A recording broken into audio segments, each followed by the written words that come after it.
దేవుని నామానికి స్తోత్రాలు. కూడి వచ్చిన మీ అందరికి నా వందనాలు. ఇప్పుడు మన మధ్యలో 3 ప్రసంగాలు విన్నాం. మొదట ఫస్ట్ విజయరాజు గారు, తర్వాత యోబు గారు, తర్వాత నతానేలయ్య గారు వారి ప్రసంగాలు మీరు విన్నారని నమ్ముచున్నాను. తరువాత నేను కూడా కొద్ది నిమిషాలు దేవుని వాక్యం అందిస్తాను. దయచేసి మీరందరూ జాగ్రత్తగా వినవలసిందిగా మిమ్మల్ని అందరినీ ప్రేమపూర్వకం కోరుకుంటున్నాము. చూడండి, దైవ గ్రంథము నుండి మత్తయి సువార్త 16వ అధ్యాయము 13వ వచనం నుండి చదువుకుందాం. యేసు ఫిలిప్పుదైన కైసరయ ప్రాంతమునకు వచ్చి, మనుష్య కుమారుడు ఎవడని జనులు చెప్పుకొనుచున్నారని తన శిష్యులను అడగగా, వారు కొందరు బాప్తీసమిచ్చు యోహాననియు, కొందరు ఏలియా అనియు, కొందరు ఇర్మియా అనియు, లేక ప్రవక్తల్లో ఒకడనియు చెప్పుకొనుచున్నారని అనిరి. అందుకాయన, మీరైతే నేనెవడనని చెప్పుకొనుచున్నారని వారిని అడిగాను. అందుకు సీమోను పేతురు, నీవు సజీవుడవగు దేవుని కుమారుడైన క్రీస్తువని చెప్పాను. చాలండి. చూడండి, యేసుక్రీస్తు ప్రభువారు ఆయన శరీరధారిగా సువార్త ప్రకటించిన రోజుల్లో ఫిలిప్పుదైన కైసరయ ప్రాంతానికి వచ్చినప్పుడు ఆయన తన శిష్యులను కొన్ని మాటలు అడిగారండి. మనిషి కుమారుడు ఎవరని చెప్పుకొనుచున్నారు అని శిష్యులను అడుగుతూ వచ్చారండి. అప్పుడు వారు చూడండి తలవ మాట చెప్పారండి. కొందరు బాప్తీసమిచ్చు యోహాననియు, కొందరు ఏలియా అనియు, కొందరు ఇర్మియా అనియు, లేక ఆ ప్రవక్తల్లో ఒకడనియు చెప్పుకొనుచున్నారని వాళ్ళందరూ కూడా చెప్పారండి. అయితే మీరు ఎవరని చెప్పుకొనుచున్నారని చెప్పి మాట్లాడినప్పుడు ఆయన ఏమన్నారండి? నీవు దేవుని కుమారుడైన క్రీస్తు అని మేము అంటున్నామని చెప్పి మాట్లాడారు. చూడండి, నీవు దేవుని కుమారుడైన క్రీస్తువి అని యేసుక్రీస్తు వారిని మాట్లాడుతూ వచ్చారు. చూడండి, ఇవాళ ఈ దినాల్లో, ఈ రోజుల్లో యేసుక్రీస్తు ప్రభుని గురించి చూడండి చాలామంది పలు విధాలుగా అనుకుంటారండి. యేసుక్రీస్తు వారు కొంతమంది అయితే ప్రవక్త అంటారు, కొంతమంది అయితే చూడండి ఆయన ఒక మరియమ్మ కుమారుడని, కొంతమంది అయితే ఆ ప్రవక్తల్లో ఒకడని చెప్పి యేసుక్రీస్తు వారిని గురించి చూడండి పలు విధాలుగా అనుకుంటారు. కొంతమంది అయితే చూడండి ఒక మతం అనుకుంటారు, కొంతమంది అయితే ఆయన దేవుడు కాదనుకుంటారు, కొంతమంది అయితే ఆయన మా దేవుడు కాదు, మాకు సంబంధించిన మతం కాదు, మా దేశానికి సంబంధించిన దేవుడు కాదు, ఎక్కడో విదేశాల నుంచి తీసుకొచ్చిన మతం అని కొంతమంది చెప్తూ ఉంటారు. అయితే నీ దృష్టిలో చూడండి, నువ్వు దేవుణ్ణి ప్రభువుని ఏమనుకుంటున్నావు? నువ్వు బైబిల్ తీసుకొని దేవుని మందిరానికి వస్తున్నా మంచిదే. దేవుని సన్నిధానంలో చూడండి నీవు దేవుని వాక్యం వింటున్నా మంచిదే. కానీ నీ దృష్టిలో ప్రభు ఎవరు అనుకుంటున్నావు? నీవు ప్రభువుని ఏమండి? యేసుక్రీస్తు వారు ఎవరని నీ ఉద్దేశము? ఎవరు అనుకుంటున్నావు? కొంతమంది చూడండి పలు విధాలుగా మాట్లాడుతూ ఉంటారు. అదొక మతం అని, మాకు సంబంధించిన దేవుడు కాదని, లేకపోతే మా దేవుళ్ళు వేరుగా ఉన్నారు, మాకు వేరుగా ఉందని చెప్పి యేసు క్రీస్తు వారిని గూర్చి రకరకాలుగా చూడండి అభిప్రాయం కలిగి జీవిస్తూ ఉంటారు. అయితే ఈరోజు నేను చెప్పబోయే విషయం ఏంటంటే యేసుక్రీస్తు వారు ఎవరని నీ ఉద్దేశం? అసలు ఆయన ఏమనుకుంటున్నావు? బైబిల్ గ్రంథాన్ని గురించి నీ అభిప్రాయం ఏంటి? యేసుక్రీస్తు వారిని గురించి నీ అభిప్రాయం ఏంటి? చాలామంది ప్రభుని గురించి తెలియదండి. యేసుక్రీస్తు వారు ఒక మనిషి అనుకుంటారు, లేకపోతే ఒక ప్రవక్త అనుకుంటారు, లేకపోతే ఒక బాప్తీసం ఇచ్చి యోహాను అని కొంతమంది అనుకుంటారు, ఇర్మే అని ఏలి అని రకరకాలుగా చూడండి ప్రభుని గురించి మాట్లాడుతూ ఉంటారండి. అయితే యేసుక్రీస్తు వారు ఎవరయ్యా అంటే ఆయన లోక పాపములు మోసుకొని పోవు దేవుని గొర్రెపిల్ల. యేసుక్రీస్తు వారు ఎవరు? లోక పాపములు. ప్రపంచంలో లోకం అంటే చూడండి ఒక కులమే, ఒక మతమే, ఒక దేశమే, ఒక మనుషుడే ఉండడండి. లోకానికి చూడండి సంబంధించిన లోక పాపములు మోసుకొని పోవు దేవుని గొర్రెపిల్ల. నీ కొరకు నా కొరకు చూడండి తన ప్రాణాన్ని బలిదానంగా బలి అర్పించి ఒక మంచి చక్కటి మార్గాన్ని పరలోక రాజ్యానికి చూడండి వెళ్ళటానికి ఒక చక్కని మార్గాన్ని చూపించిన మహనీయుడు. ఏమండి, యేసు క్రీస్తు వారంటే చూడండి ప్రపంచ మానవాళి పాపములు మోసుకొని పోవు దేవుని గొర్రెపిల్ల. పాపంలో పుట్టిన ప్రతి వ్యక్తిని కూడా పాపం నుండి విడిపించడానికి వచ్చిన ఒక దేవుడై ఉన్నారు. ఏమండి, దేవుని వాక్యములో చూడండి మత్తయి సువార్త 5:9 నీ పాపములు క్షమింపబడవని చెప్పుడు సులభమా, లేచి నడవమని చెప్పుడు సులభమా? అయినను పాపములు క్షమించుటకు భూమి మీద మనిషి కుమారునికి అధికారం కలదని మీరు తెలుసుకోవాలి. ఎవరండి? యేసుక్రీస్తు వారు ఎవరు? పాపములు క్షమించే అధికారం కలిగిన వారు. ఏమండి, నీ పాపములు క్షమించాలని చెప్పడానికి అధికారం కలిగిన వారు. ఈ లోకంలో చూడండి చాలామంది పాప క్షమాపణ కొరకు మోక్షం కొరకు చూడండి అన్ని జనులు అయితే మోక్షం అంటారు, వైకుంఠం అంటారు, ఇంకా చూడండి రకరకాలుగా ఉంటుందండి పరలోక రాజ్యానికి పేర్లు. క్రైస్తవులు అయితే దేవుని రాజ్యం అంటారు, పరలోక రాజ్యం అంటారు, ఇంకా పరదేశ్ అంటారు, రకరకాలుగా చూడండి పరలోక రాజ్యానికి వచ్చే పేర్లు ఉన్నాయి. పాపం పోవటానికి ప్రతి వ్యక్తి ప్రయత్నం చేస్తాడు. అన్ని జనులు ప్రయత్నం చేస్తారు, క్రైస్తవులు ప్రయత్నం చేస్తారు, అనేక మతస్థులు, ఈ భూమి మీద పుట్టిన ప్రతి వ్యక్తి కూడా చూడండి పాప క్షమాపణ కొరకు, దేవుని రాజ్యం కొరకు, పరలోక రాజ్యం కొరకు పాటుపడుతూ ఉంటాడు. ఎంతో డబ్బు ఖర్చు పెడతాడు, హెచ్చిస్తూ ఉంటాడు.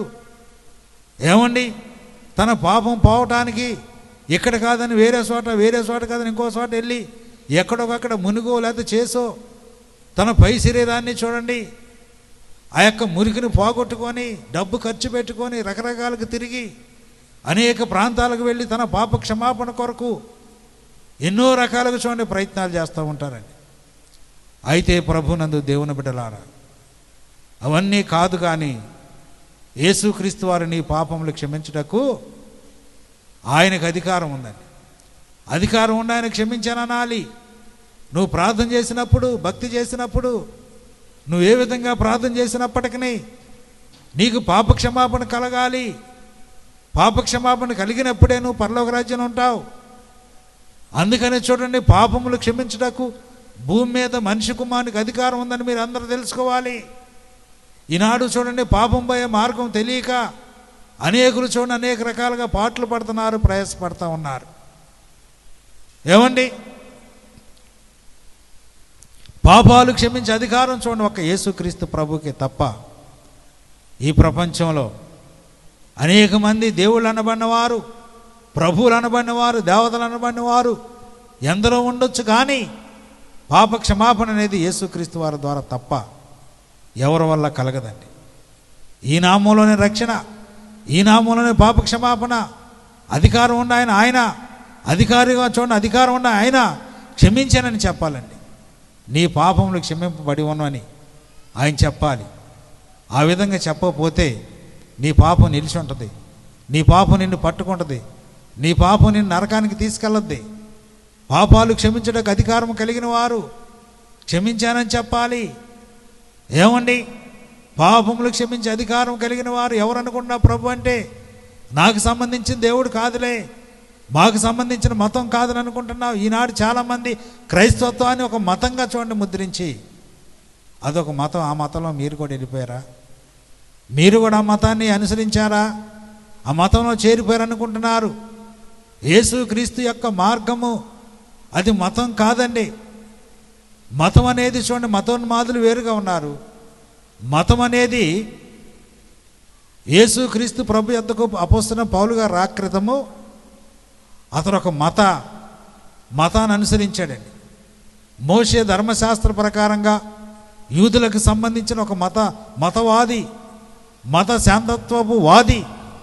అనేకులను చూడండి, క్రీస్తుని అనుసరించిన వారిని, యేసుక్రీస్తు వారిని వెంబడించిన వారిని అనేక రకాలుగా చిత్రహింసలు పెట్టి మరణానికి చూడండి, సావునకు ఈడ్చుకొచ్చిన వాడండి. మతం అంటే పడి చచ్చిపోయాడండి. మతం అంటే అదండి. అంతేగాని యేసుక్రీస్తు వారు కాదు.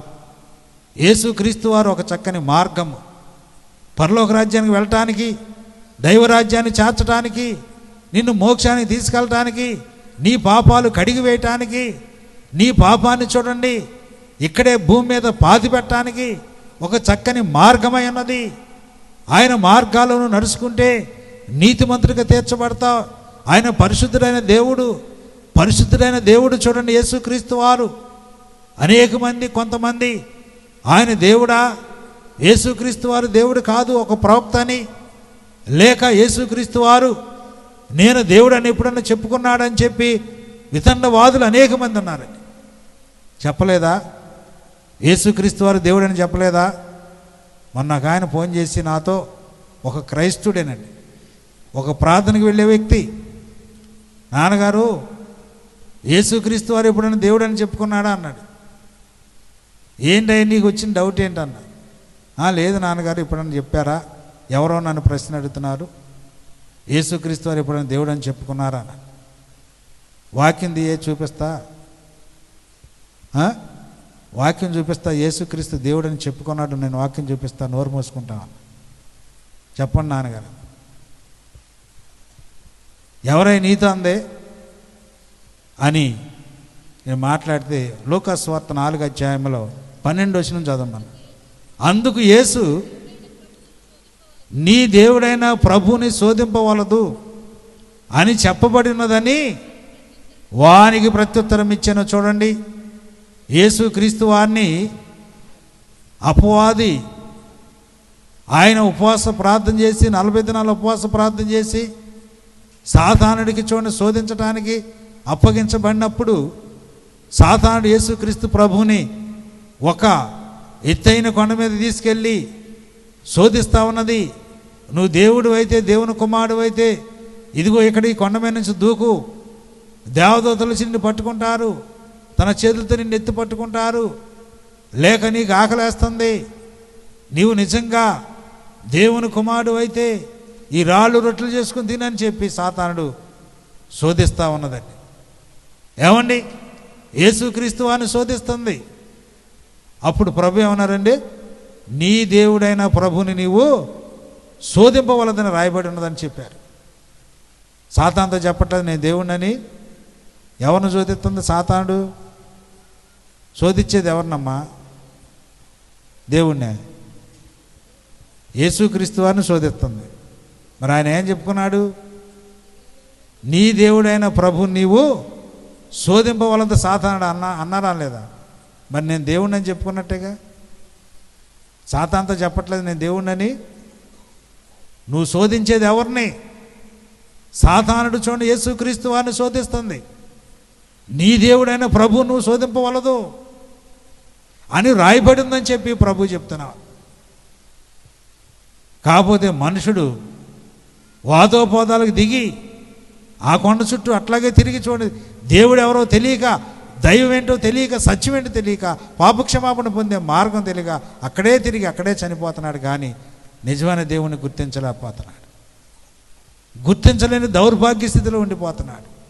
వాదోపాదాలు, దేవుని గురించిన వాదాలు, అనేక రకాలైన చూడండి ఇటువంటి వాటితోనే తకమక పడుతున్నాడు, కానీ సత్యాన్ని తెలుసుకోలేకపోతున్నాడు. ఎవరు యేసుక్రీస్తు వారంటే ఎవరు అనుకుంటున్నా నీవు? ఆయన దేవుడు, లోక పాపను మోసుకొని పో దేవుని గొర్రెపిల్ల. తర్వాత యేసుక్రీస్తు వారు దేవుడని స్పష్టంగా బైబిల్లో రాయబడింది. రోమీలకు రాసిన పత్రిక 9:5 దేవుని వాక్యం చూడండి. యేసుక్రీస్తు వారు దేవుడు కాదనే వారికి చూడండి, అక్కడ దేవుని వాక్యం చక్కటి మాటలు చెప్తా ఉన్నది. పితరులు వీరి వారు శరీరమును బట్టి క్రీస్తు వీరిలో పుట్టెను. ఈయన ఎవరంటే సర్వాధికారి అయిన దేవుడై ఉండి నిరంతరము స్తోత్రార్హుడై ఉన్నారు. ఆమేన్. ఎవరండి? పితరులు వీరు వారు శరీరమును బట్టి క్రీస్తు వీరిలో పుట్టెను. ఈయన ఎవరంటే సర్వాధికారి అయిన దేవుడై ఉండి నిరంతరము స్తోత్రార్హుడై ఉన్నారు. నన్ను గూర్చి నేను సాక్ష్యం చెప్పుకుంటే గొప్ప కాదండి. గొప్ప అంటారా? నా డబ్బా నేను కొట్టుకుంటే గొప్పతనం ఉంటుందా? నన్ను గూర్చి ఎవరు సాక్ష్యం చెప్పాలి? ఇది వీళ్ళు చెప్పాలి, వెనకమాల కూర్చున్న వాళ్ళు. నాన్నగారు మంచోడే చెంటోడు, అవునా కదా? ఏమ్మ చెప్పరే? తేలగొడ్లు వేస్తున్నారమ్మ, చెప్పండి. నన్ను గూర్చి నేను సాక్ష్యం చెప్పుకుంటే గొప్పతనమా? గొప్పతనం కాదండి. ఎవరు చెప్పాలి? 2-3 నోట సాక్ష్యం చెప్పాలి. అలాగే యేసుక్రీస్తు వారు ఆయన గురించి ఆయన సాక్ష్యం చెప్పుకోలేదండి. దేవుని అనుకోలే, ఆయన వేరే ఒక ఆయన చెప్తున్నాడు సాక్ష్యం. ఈ ప్రవక్తలందరూ చెప్పారండి ప్రభు దేవుడని. ఎవరు చెప్పారు? పౌలు గారు చెప్పాడు. పితరులు వీరు వారు శరీరం బట్టి క్రీస్తు వీరిలో పుట్టెను. ఈయన సర్వాధికారి అయిన దేవుడై ఉండి నిరంతరము స్తోత్రార్హుడై ఉన్నారు. ఏమండి? పరిశీలించాలి. యేసుక్రీస్తు వారు చూడండి నిజమైన దేవుడు. ఆయన చూడండి ప్రపంచాన్ని నిర్మించిన దేవుడు. ఆయన చూడండి సర్వాధికారి అయిన దేవుడు అండి యేసుక్రీస్తు వారు. చాలామంది అవివేకంగా వాదోపాదాలు వాదిస్తూ నువ్వు దేవుడు కాదు, యేసుక్రీస్తు వారు ఒక ప్రవక్త, శరీరానుసారంగా పుట్టారు, లేదా శరీరానుసారంగా మాట్లాడారు, శరీరానుసారంగా ఆయన ఒక ప్రవక్త అని చెప్పి ఇటువంటి తప్పుడు బోధలు, అబద్ధ బోధలు బోధిస్తూ ఉన్నారు. ప్రియమైన దేవుని సంగమా, పరిశీలించాలి. ఆయన ఎవరండి? నీ అభిప్రాయం ఏంటి? ఈ రాత్రి క్రీస్తుని గురించి నువ్వేమనుకుంటున్నావు? ఆయన దేవుడు. యోహాను మొదటి పత్రికలో కూడా 5:20 చదవండి. ఆయన నిజమైన దేవుడును మనం సత్యవంతుడు అయిన వాని కింద మనము సత్యవంతునైన వాణ్ణి ఎరుగవలనని మన దేవుని కుమారుడు వచ్చి మనకి వివేకం అనుగ్రహించను. వివేకం అనుగ్రహించదని ఎరుగుదుము. మనము దేవుని కుమారుడైన యేసుక్రీస్తునందున్న వారమై ఉన్నాము. ఆయన నిజమైన దేవుడు. దైవరాజ్యానికి వెళ్ళే మార్గాన్ని కనుగొని మా ద్వారా చూడండి అనేక మందిని వెలిగించాడు. ఏమండి? ఏమనుకుంటున్నా నీవు? యేసుక్రీస్తు వారిని గురించి ఉద్దేశం ఏంటి? నీ అభిప్రాయం ఏంటి? అసలు ఏమనుకుంటున్నావు ప్రభు అంటే? ఒక మనుషుడు అనుకుంటున్నావా? ఒక ప్రవక్త అనుకుంటున్నావా? లేక ఒక దేవత అనుకుంటున్నావా? ఒక దేవుడు అనుకుంటున్నావా? ఒక మార్గం అనుకుంటున్నావా? లేదా ఒక మతం అనుకుంటున్నావా? యేసుక్రీస్తు వారిని గురించి నీ అభిప్రాయం ఏంటి? నిన్ను నువ్వు ప్రశ్నించుకోవాలి. ఎప్పటి వరకు ప్రభువా నేనేదో ఒక మార్గం అనుకున్నాను, లేదా ఒక మతం అనుకున్నాను ప్రభువా, ఎప్పటి వరకు నేను నిన్ను నమ్మలేదు, నేను ఎంతో చీకట్లో జీవించాను, చీకట్లో నా బ్రతుకు సాగించాను ప్రభువా. ఈరోజైనా ప్రభువా మీ సన్నిధికి వచ్చి నా జీవితాన్ని వెలిగించుకుంటాను, నా బ్రతుకును వెలిగించుకుంటానని చెప్పి ఒక నిర్ణయానికి రావాలి. ఒక నిర్ణయానికి వచ్చి నువ్వు మంచి అభిప్రాయం కలిగి ప్రభు సన్నిధిలో మారుమనసు రక్షణ పొంది యేసుక్రీస్తు వారి యొద్దకు వచ్చి ఆయన పంపించిన దైవజనుల యొద్దకు వచ్చి ఆ చక్కటి వెలుగులో నడవాలని దేవుని వాక్యం హెచ్చరిక చేస్తుంది. నువ్వు తప్పు అభిప్రాయం, మనుషులు చెప్పిన మాటలు, లేకపోతే మాకు ఒక దేవుడు ఉన్నారు, మాకు ఒక మతం ఉంది, మాకు ఒక సంఘం ఉంది, వీళ్ళు మా దేవుడు కాదు, మాకు సంబంధించింది కాదు, మాకు సంబంధించిన మతం కాదని చెప్పి నీవు నీ అభిప్రాయాన్ని చూడాలా ముద్రించి నువ్వు చాలా ఇదిగా నువ్వు దౌర్భాగ్యంగా జీవిస్తూ ఉన్నావు, ఒక మొండి గుర్తులో జీవిస్తున్నావు. ప్రభునందు దేవుని బిడ్డలారా, ఆయన లోక పాపములు మోసుకొని పోవు దేవుని గొర్రెపిల్ల. ఇంకా యేసుక్రీస్తు వారు ఎవరయ్య అంటే మనల్ని తయారు చేసిన, మనల్ని పుట్టించిన కన్న తండ్రి, మనిషిని యొక్క నిర్మాణికుడండి ఆయన, భూమిని సృజించిన వాడు. చూడండి, హెబ్రీయులకు రాసిన పత్రిక 1వ అధ్యాయము 2వ వచనం చదివితే అక్కడ మాట్లాడుతూ ఉన్నాడు.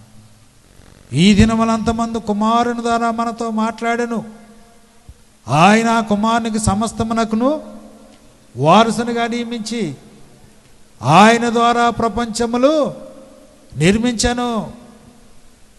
ఎవరంటండి? యేసుక్రీస్తు వారు భూమికి పునాది వేసిన వారు. ఆయన ద్వారా ప్రపంచం నిర్మించను. ఆయన కుమారుడు యేసుక్రీస్తు వారు చూడండి కుమారునిగా వచ్చి ప్రపంచ నిర్మాత అండి యేసుక్రీస్తు వారు. అంటే ఈ ప్రపంచానికి ఒక నిర్మాత ఎవడయ్యా? యేసుక్రీస్తు ప్రభువారు. నీ అభిప్రాయం ఏంటి? యేసుక్రీస్తు వారు అంటే ఒక సామాన్యమైన మనుషుడు అనుకుంటున్నావు, ఒక ప్రవక్త అనుకుంటున్నావు, లేకపోతే చూడండి మా దేవుడు కాదనుకుంటున్నావు, నీవు ఎవరికో సంబంధించిన దేవుడు అనుకుంటున్నావు, మా ఇండియాలో పుట్టలేదు అనుకుంటున్నావు. యేసుక్రీస్తు వారు పుట్టింది మన ఆసియా ఖండంలోనే. ఆసియా ఖండంలో పుట్టారు ప్రభు. ఏమండి, మనకు సంబంధించిన వారే, మనకు సంబంధించిన దేవుడే. మనిషిగా పుట్టిన ప్రతి వ్యక్తి కూడా చూడండి ఆయన ద్వారా పుట్టిన వారే, ఆయన ద్వారా నిర్మించబడిన వారే, ఆయన ద్వారా చూడండి కలిగిన వారే. కలిగి ఉన్నది ఏది ఆయన లేకుండా కలగలేదు. ఆయనలో జీవం ఉండెను, ఆ జీవం మనుషులకు వెలుగై ఉండెను. వెలుగు చీకటిలో ప్రకాశించున్నది కానీ చీకటి దాన్ని గ్రహించట్లేదు. ఏమండి, చీకటి దాన్ని గ్రహించట్లేదు. నీ చీకటి క్రియలు ప్రభుని గ్రహించలేకపోతున్నాయి, ప్రభు దగ్గరికి తీసుకురాలేకపోతున్నాయి, ప్రభుని గుర్తించలేకపోతున్నాయి. నువ్వంత దౌర్భాగ్యంగా నువ్వు జీవిస్తూ ఉన్నావు ప్రియులారా. పరిశీలించాలి. ఆయన వెలుగు నీ జీవితాన్ని వెలిగించడానికి వచ్చిన దేవుడు, నీ బ్రతుకుని వెలిగించే దేవుడు. నిన్ను ఏ బలహీనతలో, ఏ సమస్యలో, ఏ కష్టాల్లో, ఎటువంటి చూడండి దౌర్భాగ్య స్థితిలో ఉన్నావో నీవు, వాటన్నిటి నుండి విడిపించడానికి సమర్థ కలిగిన దేవుడు. పాపం నుండి పరిశుద్ధునిగా తీర్చే దేవుడు. ఆయన ఎద్దకు వచ్చిన వారు నీతిమంతులుగా తీర్చబడుతున్నారు, పరిశుద్ధులుగా మార్చబడుతున్నారు, అక్రమం నుండి విడుదల పొందుతున్నారు, ఇంకా అన్యాయ స్థితిలో నుండి విడుదల పొందుతున్నారు, దుఃఖంలో ఉన్నవారు సంతోషిస్తున్నారు. ఆయన ఎద్దకు వచ్చిన వారు మంచి మార్గాన్ని తెలుసుకొని దేవుల్లో నడుస్తూ ఉన్నారు. అందుకని ఆయన లోకరక్షకుడు. లోకరక్షకుడు. లోకాన్ని చూడండి ఆయన ద్వారానే చూడండి విడుదల, విమోచనం అనేది కలుగుతూ ఉంటుంది. అందుకని ప్రభునందు దేవుని బిడ్డలారా మీరు పరిశీలించాలి. ప్రభుని గురించి నువ్వేమనుకున్నావు? సమర స్త్రీ అయితే ప్రభుని గురించి, అయ్యా నువ్వు నిజంగా ఒక ప్రవక్త అంట. ఏముంది? ఆమె నిజంగా నువ్వు ప్రవక్తవని గ్రహించున్నాను. తర్వాత ఏమంది? ఊర్లోనికి పరిగెత్తుకుంటూ వెళ్ళింది. ఆమె పాపాలు బయట పెట్టాడు, ఆమె చెడుతనం బయట పెట్టిన, అక్రమం బయట పెట్టాడు. అసలు పునాదినే పడగొట్టాడండి సమర స్త్రీది. యేసుక్రీస్తు వారు ఏం చేశారు? పునాదినే తవ్వేశాడు. నీకు 5 పెనుమిట్లు ఉన్నారు, ఇప్పుడున్నవాడు నీ పెనుమిటి కాడు, నువ్వు సత్యమే చెప్పావు అన్నాడు. ఎందుకన్నాడు చెప్పండి? ఎందుకన్నాడు? సమరయులు అంటే ఎప్పుడు చెప్తా నేను 5 జాతుల వారు. సమరయులు అంటే ఎవరో 5 జాతుల వారు. అషూర్ రాజులు అనేక దేశాలను జయించి వాళ్ళు ఒక ప్రాంతాన్ని, ఆ ఒమ్రి అనే ఆ వ్యక్తి, ఆహాబు రాజు యొక్క తండ్రి షెమేర్ అనే ఒక వ్యక్తి దగ్గర ఒక కొండను కొని ఆ కొండ ప్రాంతానికి అతని పేరుని బట్టి ఏం పెట్టాడు? షోమ్రాన్ని పెట్టాడు. ఆ షోమ్రాన్ అనేది సమరయ్యగా మార్చబడింది. ఆ షోమ్రోను కొండ మీద ఆయా ప్రాంతాల నుంచి 5 దేశాల నుండి జనాన్ని తీసుకొచ్చి ఆక్రమించి వాళ్ళు ఆ కొండ మీద నివాసం చేశారండి. 5 జాతుల వారికి 5 దేవుళ్ళు ఉన్నారు. అది 2వ రాజుల గ్రంథము 17వ అధ్యాయంలో 30 వచనం ఉంటుందండి. చదువుకున్న తర్వాత అక్కడ ఐదు జాతుల వారికి 5 దేవుళ్ళు ఉన్నారండి, 5 దేవతలు ఉన్నారు. వాళ్ళందరూ కూడా చూడండి, సమరయులు అంటే ఒక పచ్చి విగ్రహారాధన చేసే ఆరాధన వారికి ఒక దేవతలు వాళ్ళందరూ ఉన్నారండి. అటువంటి ఆరాధికులండి వాళ్ళు. అందుకని బైబిల్ పాత నిబంధన ప్రకారంగా విగ్రహారాధన అనేది భర్తతో పోల్చాడండి ప్రభువారు. యేసుక్రీస్తు వారు భర్తతో పోల్చాడు. వెళ్ళి నీ పెనుగుటిని తీసుకురామని చెప్పి ఆ స్త్రీని అంటే ఆ పితరుల పాపాలన్నీ బయట తీసుకురామన్నాడు. చూసారా, ఆశ్చర్యపోయింది. అయ్యో, మేము 5 జాతుల వారమని, 5 దేవతలను ఆరాధించామని ఈయనకి ఎలా తెలిసింది, ఈయన ఎలా చెప్పగలిగాడు అని తన ఊర్లోనికి పరిగెత్తుకుంటూ వెళ్ళి ఆ కొండ అక్కడ విడిచిపెట్టి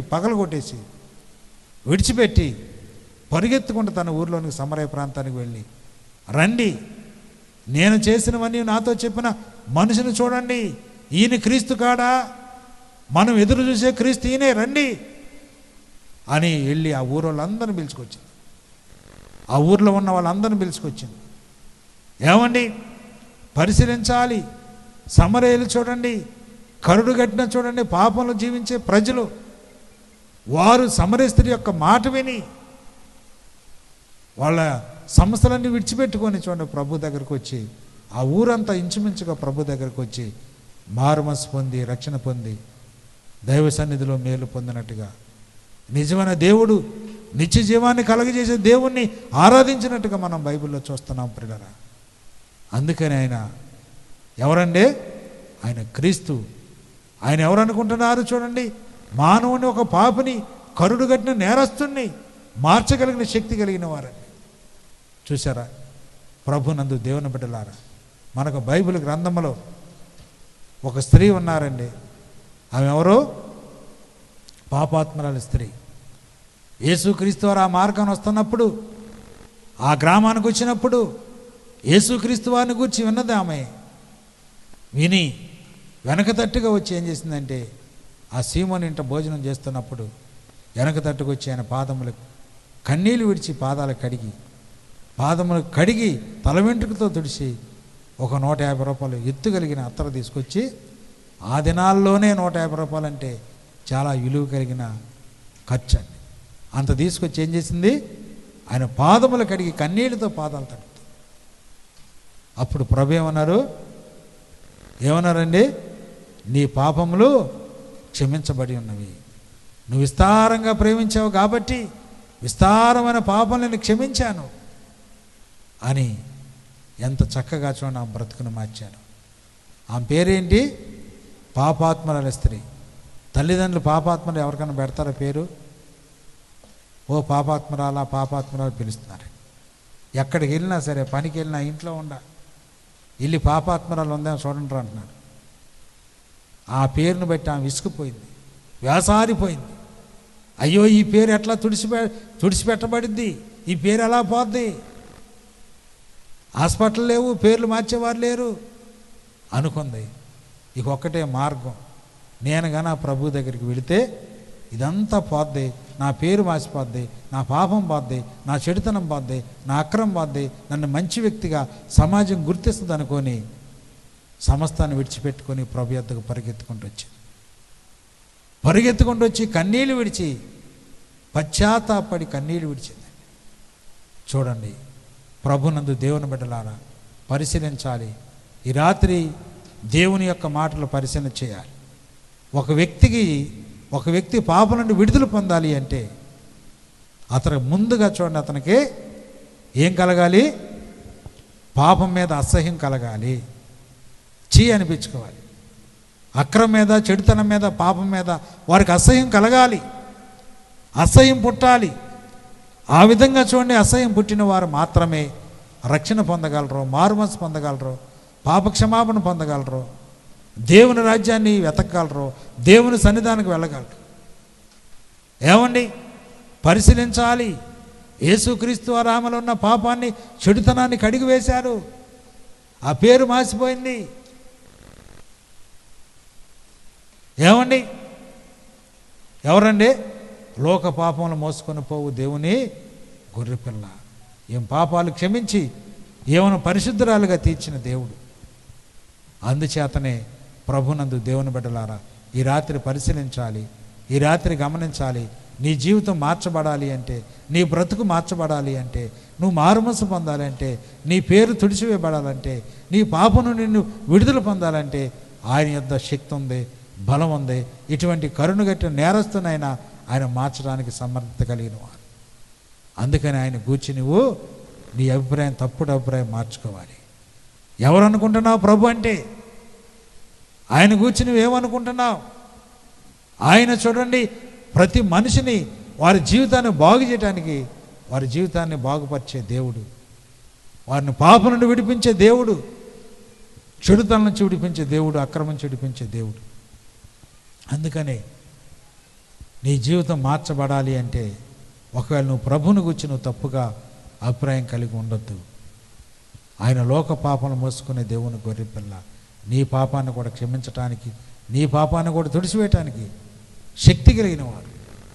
చూడండి, మనం ఇంకా బైబిల్లో కొంతమంది చూసుకున్నట్లయితే, జక్కయ్య కరుడు కట్టిన వడ్డీ వ్యాపారస్తుడు. ఎవరండి? ఎరుకో పట్టణస్థుడైన జక్కయ్య ఎటువంటి వాడు? కరుడు కట్టిన అక్రమకారుడు. ఇల్లంతా అక్రమేనండి, ఇల్లంతా అక్రమంతో నిండిపోయింది, పాపంతో నిండిపోయింది, చెడుదనంతో నిండిపోయిన కుటుంబం కలిగిన వాడు. యేసుక్రీస్తు వారు ఎవరో అని చూడగోరాడు. వెళ్ళి ప్రభువుని చూడటానికి వెళ్ళినప్పుడు ఈ జనులందరూ వాళ్ళ గుంపు చూడనియట్లేదని ప్రభువుని చూడనియట్లేదు. అలాగనే నీకు ప్రభు దగ్గరకు రావాలని ఆశ ఉన్నప్పటికీ కూడా నీ గుంపు నిన్ను చూడలేదండి. నీ గుంపు నిన్ను ఏం చేద్దే? చూడలేరు, అడ్డగిస్తూ ఉంటారు. ఏంట్రా ప్రార్థన, ఏంట్రా నీకు ప్రార్థన ఎందుకురా, మన దేవుడు లేరా, మన ప్రార్థన లేదా, మన మతం కాదా, మన ఇది లేదా, అది లేదని చెప్పి నిన్నేం చేస్తారు? అడ్డగిస్తూ ఉంటారు. దేవుని దగ్గర రానేరండి. నీకు ఆశ ఉన్నప్పటికీ, దేవుని సన్నిధిలో నీకు భక్తి ఉన్నప్పటికీ, ఆశ ఉన్నప్పటికీ రానేరు. మనకు దేవుడు లేరా, మనకు ప్రార్థన లేదా, మంద లేదా, ఇది ఎక్కడో విదేశం నుంచి వచ్చిన దేవుడు ఏంట్రా, మన ఇండియాలో దేవుళ్ళు ఎంతమంది దేవుళ్ళు ఉన్నారు మనకని చెప్పి ఏం చేస్తారు? అడ్డగిస్తూ ఉంటారు. ఇక జక్కయ్య అన్నీ పడదోసుకున్నాడు. బాబు, ఈ విధంగా ఉంటే నేను ప్రభువుని చూడలేను, వీళ్ళు నన్ను చూడలేరు, అసలు ఆయనతో మాట్లాడలేరు అనుకున్నాడు. వెంటనే ఏం చేసి అక్కడి నుంచి బయటకు పరిగెత్తుకుంటూ వచ్చి ఒక మేడి చెట్టు ఎక్కాడు. మేడి చెట్టు ఎక్కినప్పుడు స్వయంగా యేసుక్రీస్తు వారు అతని యొద్దకు వచ్చారు. ఎవరో? స్వయంగా ప్రభు అతని యొద్దకు వచ్చింది. జక్కయ్య, త్వరగా దిగుము, నేడు నేను నింట ఉండవలసినదని అతనితో చెప్పినప్పుడు అతడు వెంటనే దిగాడు. సంతోషముతో ప్రభుని చేర్చుకున్నాడు. ఏమండి, పరిశీలించాలి. వెంటనే దిగి ప్రభుని సంతోషముతో చేర్చుకున్నాడు. చూసారా? పరిశీలించాలి, దేవుని యొక్క మాటలు పరిశీలించాలి. అతని ఇల్లు చూడండి, పరిశుద్ధపరచబడింది. జక్కయ్య అనే పాపం నుండి విడిపించి అతను పరిశుద్ధుడిగా తీర్చిదిద్దిన దేవుడండి. సంతోషించాడు ఇతడు అబ్రహాము కుమారుడే, ఎందుకనగా నేడు ఇంటికి రక్షణ వచ్చింది. చూసారా? మరి ఆ విధంగా రక్షణ కలగజేసేవారు ఎవరైనా ఉన్నారా? ఈ ప్రపంచంలో మనుషుడు మనిషిని పాపాలు క్షమించడానికి అధికారం లేనివాడు ఒక్క యేసుక్రీస్తు వారికి తప్ప ఈ ప్రపంచంలో పాపాలు క్షమించే అధికారం ఎవరికే లేదు. అందుచేత గమనించి పరిశీలన చేసుకోవాలి. ప్రతి మనిషిని యొక్క పాపాలు క్షమించగలిగే అధికారం కలిగి